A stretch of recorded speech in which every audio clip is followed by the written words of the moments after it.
கிட்டத்தட்ட 95 நாட்கள் மேல தமிழ்நாட்டுல ஒரு பிரச்சனை போய்கிட்டு இருக்கு.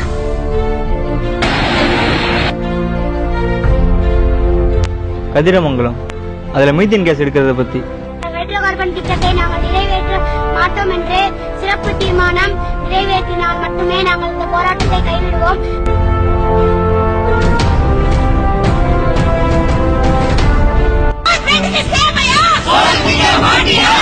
விவசாயிங்க வேணும். கம்ப்யூட்டர்ல வேலை செஞ்சாலும் எதுல வேலை செஞ்சாலும் நம்ம 3 வேலை சாப்பிடுறது சோறு. 234 எம்எல்ஏ 50 எம்பி வெறும் 284 இந்த 7.5 கோடி ஜனத்தைய போட்டே வச்சிருக்கிறான்னா நம்மளாலதான். காரணம் நம்மளாலதான். நம்ம கிட்ட அவனுக்கு பயம் இல்ல. அதை பத்தி இங்க எத்தனை பேருக்கு என்ன தெரிஞ்சிருக்குன்னு பாப்போம். தமிழ்நாட்டுல கதிரமங்கலம்னு ஒரு கிராமம் இருக்கு, அது தெரியுமா? நான் கேட்கிறேன் பயங்கர இஷ்யூவான ஒரு ப்ராப்ளம். என்ன இஷ்யூ சொல்லு, அதை பத்தி உங்களுக்கு ஏதாவது தெரியுமா? இல்ல கதிரமங்கலம் இந்த கேள்விப்பட்டதில்லை. அத்திப்பட்டி கிராமம் மாதிரி கதிரமங்கலத்தை ஆக்கிட்டீங்க. நீ ஒண்ணுக்குப்பா? எனக்கும் நான் இது வரைக்கும் கேள்விப்பட்டதில்லை. இப்ப நீங்க சொல்லிதான் நானே ஃபர்ஸ்ட் கேள்வி. கதிரமங்கலம்னு கிராமம் இருக்கிறத பத்தி இங்க யாருக்கும் தெரியல. சரி, இன்னொரு வயலான விஷயம் இருக்கு, அதை பத்தி கேட்போம். பிக் பாஸ்ல நிகழ்ச்சி போயிட்டு இருக்குல்ல, அந்த நிகழ்ச்சி பத்தி ஏதாவது சொல்லு. சிரிப்பு அது ஒரு ஷோவே இல்லை. கொஞ்சம் நல்லா சிரிக்கலாம், கொஞ்சம் கோவம் வரும். உள்ளேயே மாற்றி மாற்றி சண்டை போட்டுட்டாங்க. எதுக்கு ஷோ அது? அப்புறம் பிக் பாஸ் நிகழ்ச்சியில உனக்கு பிடிச்ச ஆளு அப்படின்னு நமிதா. ஜூலி ஜூலி எனக்கு நமிதா. ஓவியா கிளாமரா இருக்கும்.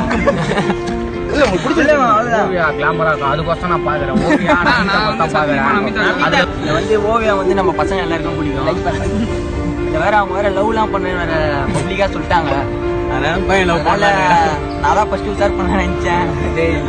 சரி, இவங்க தான் விழிப்புணர்வு இல்லாம இருக்காங்கன்னு பார்த்தா, உண்மையா தன்னோட கிராமத்துக்காக இந்த தமிழ் மண்ணை காப்பாற்றணும்னு போராடுற மக்களை இந்த தமிழ்நாடு அரசு என்ன பண்ணுது?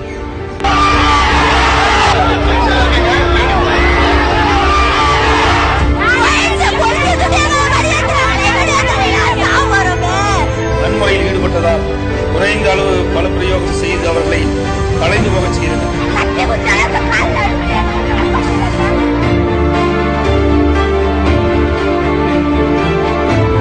இந்த வீடியோ மூலியமா ஒரு மாற்றம் வருமானு எங்களுக்கு தெரியாது. ஆனா இதை நீங்க பகிர்றது மூலியமா ஒரு விழிப்புணர்வு கிடைக்கும்னு நாங்க நம்புறோம். சேவ் கதிரமங்கலம். வணக்கங்கண்ணா, என்னோட பேர் வந்து கலைச்செல்வி. நான் தஞ்சாவூர் கதிரமங்கலம் கிராமத்துலேருந்து பேசுகிறேன். நான் எங்கள் ஊரில் ஓஎன்ஜிசி வந்ததுலேருந்து தண்ணி குடிக்க முடியல. நான் குடிக்கிற தண்ணி கூட குடிக்க முடியல எங்களால். அப்படியே அந்த ஆயில் வந்து அப்படியே இருக்குதுங்க. நான் ஸ்கூல் போகிறோம் அப்படி இதனால எங்களுக்கு வந்துட்டு உடம்பு சரியாமல் போகுது. எங்கள் அம்மா அப்பா எங்கள் ஊரே நாங்கள் எல்லாருமே விவசாயம் செஞ்சு பொழைக்கிறோம். நாங்கள் எங்கள் ஊருக்கு வந்து இதேமாரி ஒரு ஓஎன்ஜிசி வந்து இப்படி பண்ணி எங்களுக்கு ரொம்ப கஷ்டமா இருக்குதுங்க. அன்னைக்கு நடந்த போர்க்களத்துல வந்துட்டு அன்னைக்கு நடந்த கலவரத்துலயும் வந்துட்டு தீ வச்சதே வந்து போலீஸ்காரங்க வச்சுட்டு எங்க அம்மாவை போட்டு அடிச்சுட்டாங்க. எங்க அக்கா சித்தி பிள்ளைங்க எல்லாரையும் போட்டு அடிச்சுட்டாங்கன்னா தமிழ்நாட்டுல இவ்வளோ தமிழ்நாடு மீத்தேன் ப்ராஜெக்டும் ஹைட்ரோ ப்ராஜெக்டும் வந்ததுலேருந்து வந்துருச்சுங்கண்ணா. இதுக்கப்புறம் ஒண்ணுமே பண்ண முடியாதுங்கண்ணா. என்ன பண்றதுன்னு தெரியாம கிராமத்துல உள்ள நாங்க எல்லாம் பயந்து போயிருக்கோங்கண்ணா. நாங்க எது கேட்டாலும் போலீஸ்காரங்க அடிக்க வராங்கண்ணா. ஆனா நீ ஜல்லிக்கட்டுக்கு மட்டும் எல்லாரும் ஆதரவு கொடுத்தீங்களே, இது வந்து நம்ம நாடே அழிய போற பிரச்சனை. நம்ம தமிழ்நாடே அழிய போற பிரச்சனை.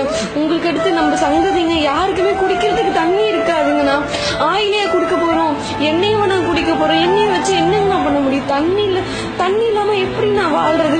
தயவு செய்துண்ணா ஆனா யங்ஸ்டர்ஸ் எல்லாரும் எங்க ஊரை காப்பாத்துங்கண்ணா, தமிழ்நாடை காப்பாத்துங்கண்ணா, ப்ளீஸுங்கண்ணா. கெஞ்சு கேக்குறவங்கண்ணா, ப்ளீஸ்ண்ணா வாங்கண்ணா, எங்க ஊரை காப்பாத்துங்கண்ணா. நம்ம ஊர்ல எல்லா இடத்துலயுமே எடுத்துட்டு இருக்காங்கண்ணா. நாகை மாவட்டம், திருவாரூர் மாவட்டம், தஞ்சாவூர் மாவட்டம் எல்லா இடத்துலயும் எடுத்துட்டு இருக்காங்கண்ணா. அண்ணா ப்ளீஸ்ண்ணா, எங்க இருந்தாலும் எல்லாரும் வந்துட்டு ஊரை காப்பாத்துங்கண்ணா. தமிழ்நாட்டை நம்ம தாங்கண்ணா காப்பாத்து.